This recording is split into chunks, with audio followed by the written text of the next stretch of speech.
Now, moving right along, we're going to go to Phil Edholm, who is our host for the NMRA local clubs and divisions. Phil, welcome.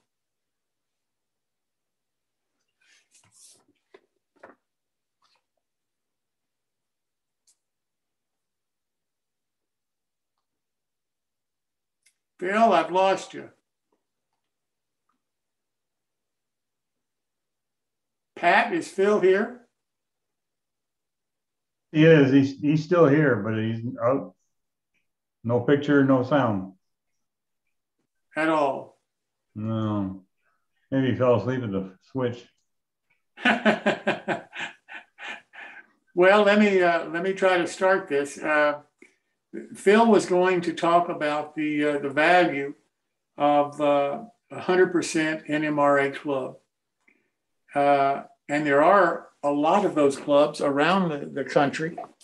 I'd really like to see some of the clubs that have applied for and gotten the 100% club designation from the NMRA come on the show and tell us about their activities and what they're doing.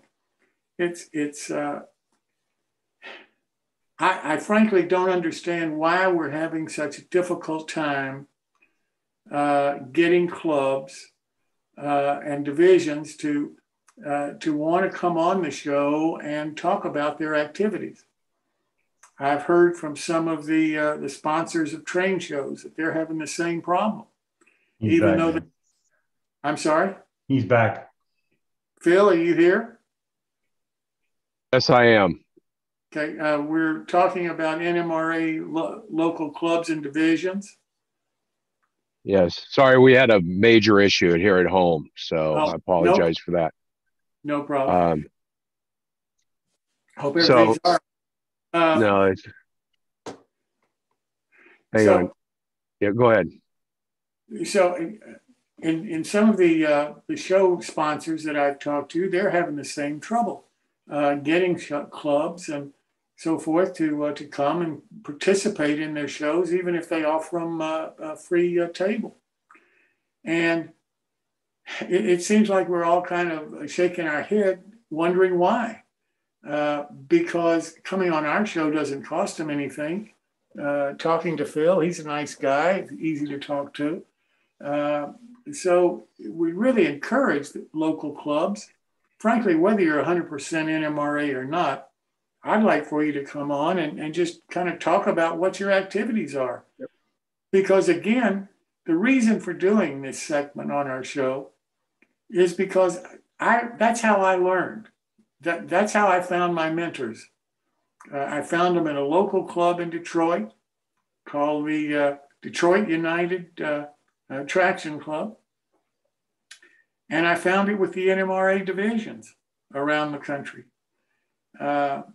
We moved quite a bit, so I've been to quite a few divisions, lived in several states, and that's how I met a lot of people, and that's how I learned some of the skills that I think I have, and how I think you can learn from a local person one-on-one by participating with your local club and division.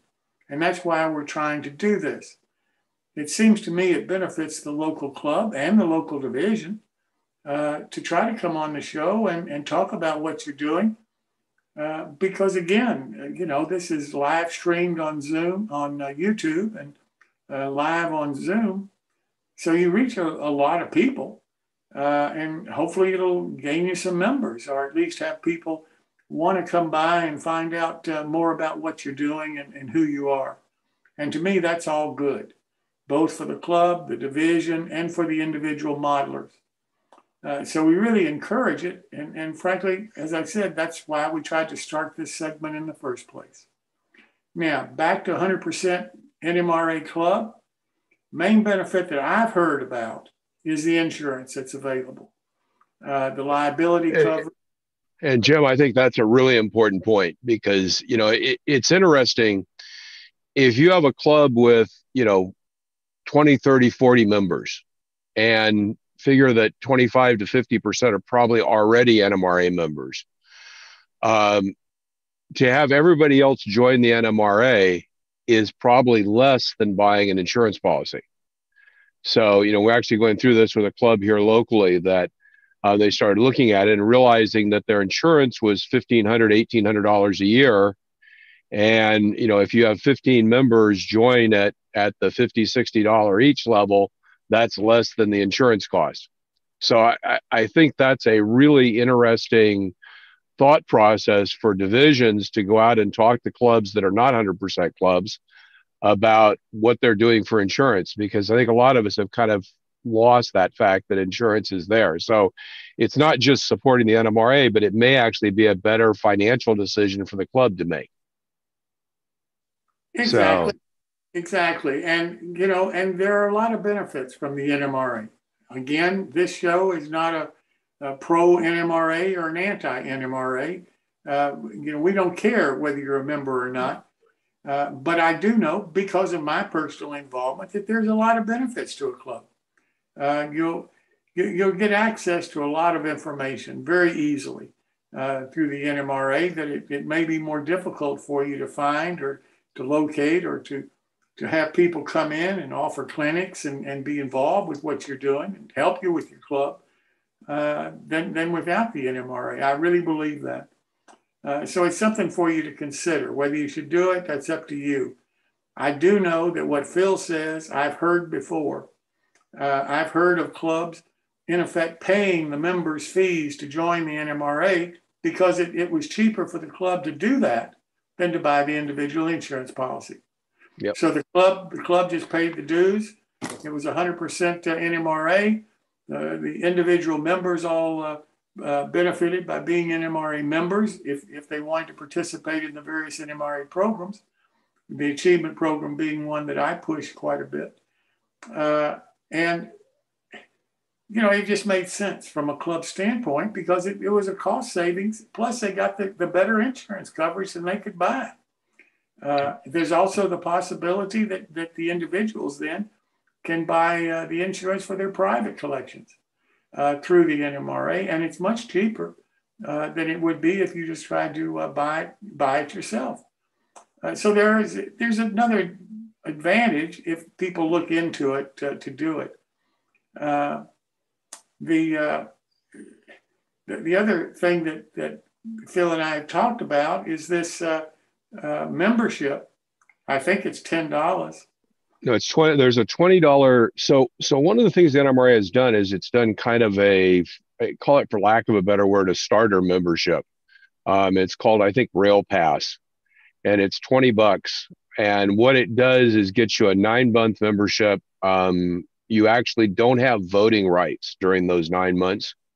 But it is an interesting on-ramp. And so one of the things we've been doing in out in the PCR, I'm part of the Coast Division, which is part of the Pacific Coast region, is we've kicked off a real focus on how do you do recruiting. And so we started off by a focus on trying to really put down the very call it, for lack of a better word, focused benefits. So if you're talking to somebody and you only got a minute or two, what are the benefits of NMRA membership? Why do you want to be a member? One of the thought processes we've had is to really use that Rail Pass as a way to recruit people at train shows. Because if you look at where you can recruit people, the conclusion we've come to is that, if you look at train shows, retail coffee shop locations, potentially clubs, those are the places you can go in a division to actually meet people and meet modelers. So one of the things we've been doing is looking at saying at a trade show, and we actually have a trade show coming up in Sacramento, which is in the Sierra division, one of our divisions, in January. And one of the thought process we had there was to use this Rail Pass as a way to drive action at the event. So we actually concluded that we're going to add in a $10 from the region stipend if people sign up that day. So the idea is we'll print out about 30 forms. We figure we go for about 30 people doing this. That's $300. Basically, the idea is if you fill out the form at the event to join the NMRA on the Rail Pass, You give us $10. We'll then complete the registration for you after the show, and you'll be a 9-month member. Because one of the things we're really finding is that getting new members is more challenging almost than retaining existing members. Our existing members seem to be reasonably happy, but we're having a challenging time finding new members. And right now, those are kind of the focus. The other area we've started to focus on is potentially trying to do some direct contact to people by looking to get some mailings of known model railroaders, but that's kind of a separate issue.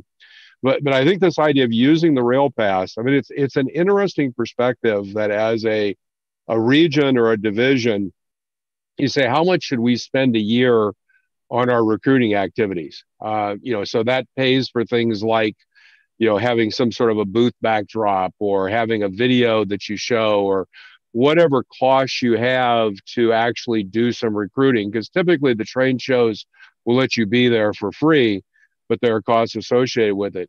Our conclusion was the idea of spending a few $100s to actually get people to do a trial membership really is a pretty good investment for the future.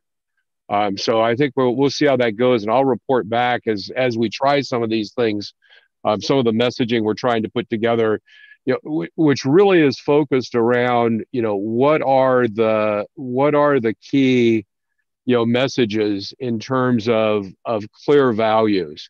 And what's interesting is we came up with some pretty specific values in terms of, it's really around, learning and growing your model railroading skills. And there's a set of things that come with that. Connecting with the local community. One of the things that's interesting as a model railroader, it's generally hard to find the rest of the community in your area. And that's things like being able to go see layouts, meet great modelers, get mentoring, all those sorts of things. And then there's really, I think, one of the big things that brings is avoiding the pitfalls and delivering significant value. So, one of the real dangers in model railroading is the pitfalls of doing the wrong thing. I know the LD SIG has the comment of, making only new mistakes.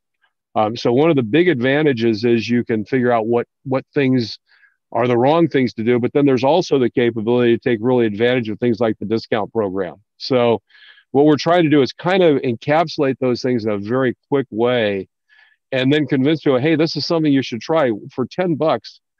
And especially if you meet somebody who's a model railroader and they're a model railroader, getting them involved in the community, because we think that once people get involved and come to some of the events, do some of the activities, they're going to find that it's an attractive thing to do and continue on. So I'll give some reports back as we go through this, but I think it's a really interesting thing to start thinking about, for NMRA divisions about, do you have an active recruiting strategy, and how are you going to go meet and find those new potential modelers? Because one thing I think is really clear is with the noise level we have today in model railroading, whether it's, shows like this on YouTube, people doing demonstrations on YouTube, all the different noise and activities, et cetera, it's very hard at a national level for the NMRA to come up above that noise and put a good proposition together about why someone should join.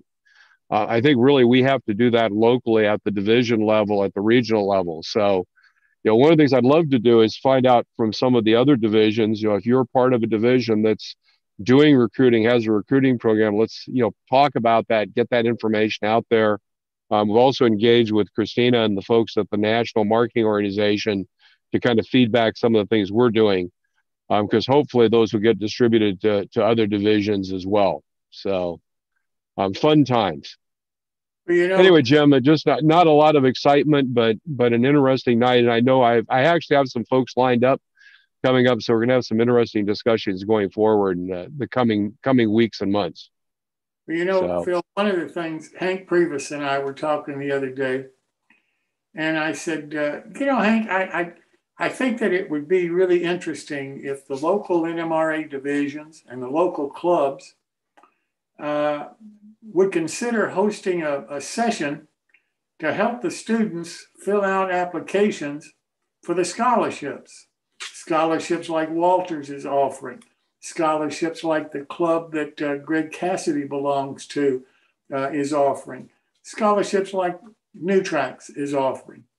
And if you could get the young modelers to come in and meet with you and help them fill out the application, maybe give them some advice, maybe some what I call mentoring in trying to help them put the best foot forward to compete for the scholarships.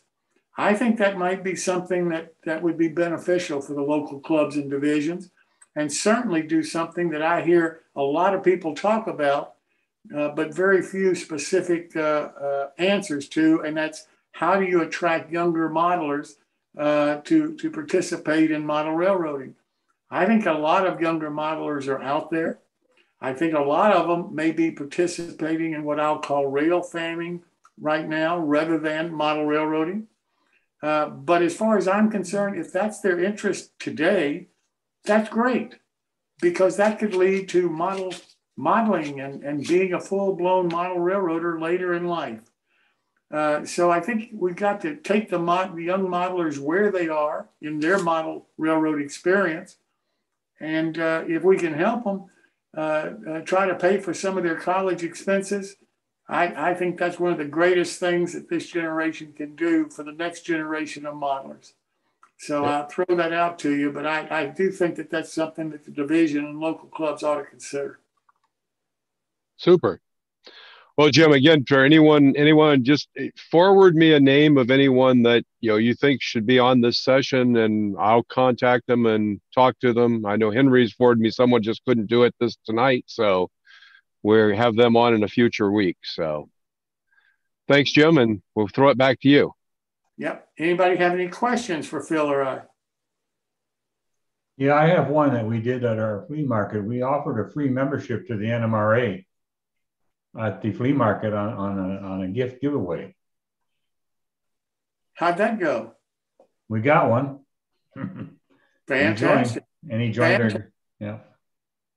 Yeah, I think that idea of creating a requirement for action, like the idea of doing the rail pass and saying, we'll give you $10 off if you do it today, creates that, if I leave and I decide I want to do it later, it's going to cost me more. So, there's a real advantage to going ahead and doing it right now. And I think that's kind of one of the challenges is if people walk away and haven't done something, the probability they'll do it goes down precipitously. So that's good.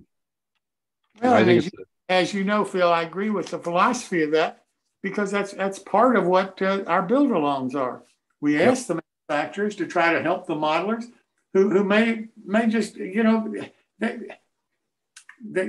hold back on paying for the model because they're not sure they can even build it. Right. So we provide them basically a modeler on the show to build it and to answer any questions they may have along the way. And we ask the manufacturers to help them make the decision to try by giving them a discount off the model. So I think what you're doing is fantastic. I really do. It's a great idea. Cool. Well, we will report back on the outcomes. Thanks so much, Phil. Appreciate it. Well, that's our show for this evening. And now we'd like to take a few minutes, and I want to talk about Father Ron Walters. Father Walters sent me a Christmas card, an American greetings card, an e-card, I think they're called. And we're going to play that for you shortly as our caboose for this evening. I really appreciate what Father Walters has done for our show. He's provided a spiritual element for our show that I think is great. Plus, he's a modeler. He's one of us. And he's participated in our show. And he's scheduled to participate next year in showing some more of his modeling skill. So I can't say enough nice things about Father Walters and what he is trying to do and trying to become a part of our efforts and our shows. He's contributed to our funding program through Patreon, and he's done everything that anybody could do to try to help us achieve the greatest success possible. So I really appreciate the thank you that he sent in the card, and his remembering of New Tracks at this part in this time that we're going through right now. And I can't thank him enough for doing this. So Phil, if you could run that e-card for me.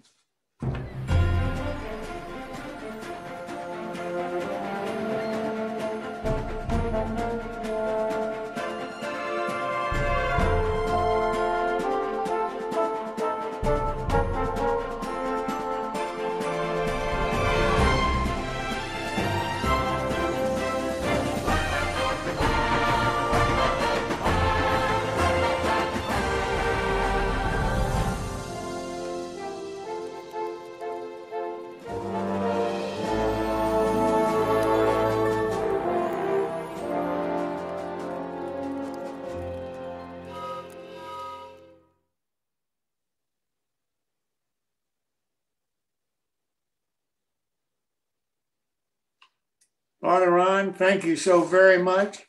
That brings back so many memories. I got my first train at that time of the year, and that certainly brought all those memories home. Thank you, sir. I really do appreciate it.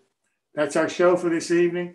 Hope you'll subscribe to our YouTube channel, New Tracks Modeling, and ring the bell so that you'll get notices of all of our future shows on YouTube. And also, I hope you'll subscribe to our website, newtracksmodeling.com, and you'll get an email from the website. And if you'll confirm that that's your email address, then you'll get weekly notices of the login links for our shows, and you can watch them live on Zoom and participate with us. Either way, we hope that you watch the shows. If you can't do it live, we hope you'll watch the videos afterwards. Thank you so much again for being here this evening. Hope you enjoyed the show. Most importantly, I hope you learned something. See you next Wednesday.